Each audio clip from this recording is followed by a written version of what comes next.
wabarakatuh. Kami dari kelompok 1, kelas 1B, jurusan Pendidikan Islam Anak Usia Dini, ingin mempresentasikan mata kuliah Tauhid dan Ilmu Kalam dengan tema Pengertian dan Ruang Lingkup Ilmu Kalam.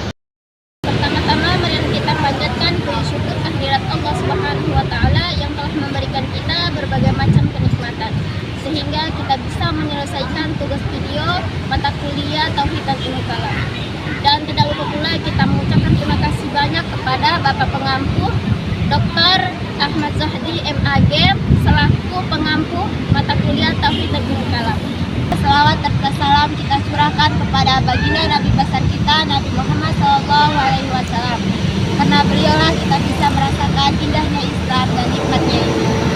Itu ilmu kalam. Ilmu kalam berasal dari kata al-kalam yang berarti pembicaraan bernalar dan logis. Ilmu kalam adalah disiplin ilmu yang memadukan argumen akli yaitu berdasarkan Al-Quran dan hadis. Argumen akli yaitu pemikiran filosofi dan logis. Menurut Dr. Haji Nunung Baharudin, ilmu kalam secara khusus membahas Allah Subhanahu wa taala dan Rasulnya dengan menggunakan bukti-bukti logis yang kuat dan meyakinkan. Definisi ilmu kalam menurut para ahli. Yang pertama, Al-Hadz.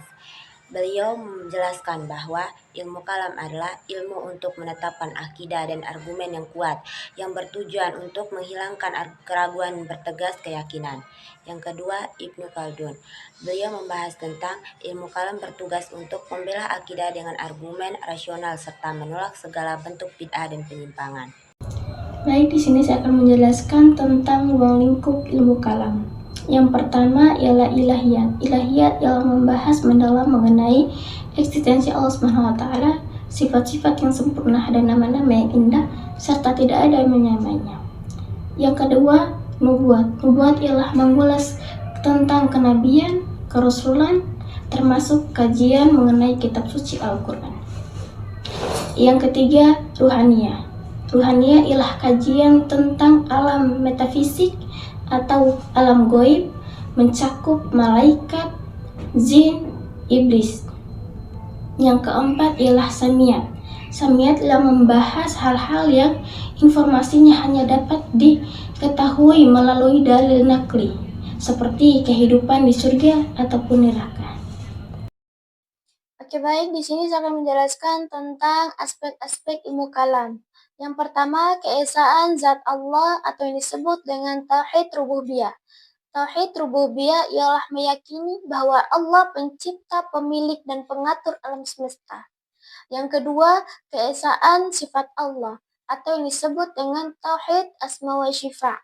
Tauhid Asma wa Syifa ialah mengimani bahwa hanya Allah memiliki sifat-sifat yang sempurna dan nama-nama yang indah serta tidak ada yang menyamainya. Yang ketiga, keesaan perbuatan Allah atau yang disebut dengan Tauhid Af'al. Tauhid Af'al ialah memahami segala perbuatan dan kehendak di asma ini berasal dari Allah Subhanahu wa taala.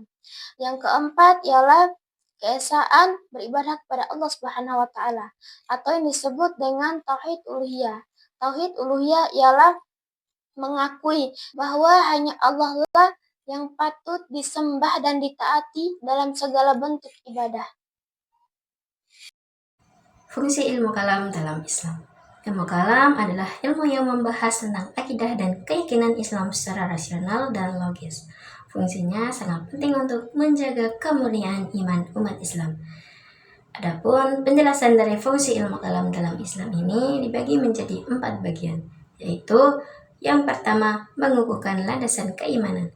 Ilmu kalam membantu umat Islam untuk memahami akidah secara mendalam dengan pendekatan rasional, logis, dan filosofis. Tujuannya agar keyakinan tidak hanya berdasarkan tradisi, tetapi juga pemahaman yang kuat dan berlandaskan dalil. Yang kedua, menolak akidah sesat. Ilmu kalam berfungsi sebagai tameng untuk menolak bid'ah, aliran sesat, penyimpangan teologis. Dengan adanya ilmu kalam, umat dapat membedakan ajaran yang benar berdasarkan Al-Quran dan Sunnah dari ajaran yang menyimpang. Yang ketiga, memperkuat sistem nilai. Ilmu kalam membangun prinsip-prinsip dalam Islam yang berhubungan dengan keimanan, etika, dan tata nilai dalam kehidupan. Hal ini membantu Muslim memiliki karakter kuat dalam menjalankan syariat. Keempat, menjawab problematika zaman. Ilmu kalam memberi solusi terhadap permasalahan baru yang muncul seiring perkembangan zaman, seperti tentang pemikiran modern. Yang kedua, pemikiran yang bertentangan dengan Islam. Yang ketiga, isu-isu kontemporer. Selanjutnya yaitu hubungan ilmu kalam dengan ilmu lain. Ilmu kalam saling berkaitan dengan berbagai disiplin ilmu dalam Islam. Beberapa hubungan utamanya yaitu dengan ilmu filsafat dan tasawuf. Filsafat membantu ilmu kalam dalam analisis rasional dan logis. Yang kedua, tasawuf memberikan aspek spiritual dan pengalaman keagamaan. Yang ketiga, saling melengkapi rasional, spiritual, dan keimanan. Yang kedua, dengan ilmu fikih dan usul fikih. Ilmu kalam menjadi dasar akidah bagi fikih. Sedangkan usul fikih menggunakan prinsip-prinsip keimanan sebagai landasan hukum. Fikih membutuhkan akidah yang benar agar penerapan syariat tidak menyimpang. Yang ketiga, integrasi ilmu. Diagram menunjukkan bahwa ilmu kalam berada dalam lingkar integrasi antara filsafat dan tasawuf dan fikih. Ilmu kalam memperkuat pemahaman teologi secara teori maupun praktik. Yang ketiga, etika Islam juga diperkuat melalui nilai-nilai yang dikaji dalam ilmu kalam. Kesimpulannya yaitu adalah ilmu kalam sangat penting karena yang pertama, menjaga kemurnian akidah dari berbagai pemikiran sesat.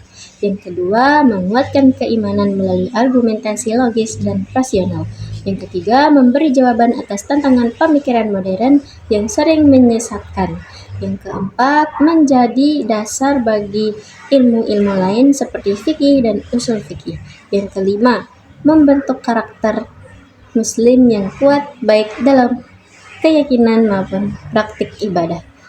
Dan ilmu kalam juga menjaga umat Islam agar tetap berada dalam ajaran yang lurus, kokoh, dan terhindar dari penyimpangan. Sekian dan terima kasih dari kelompok 1. Semoga video ini bermanfaat dan berguna bagi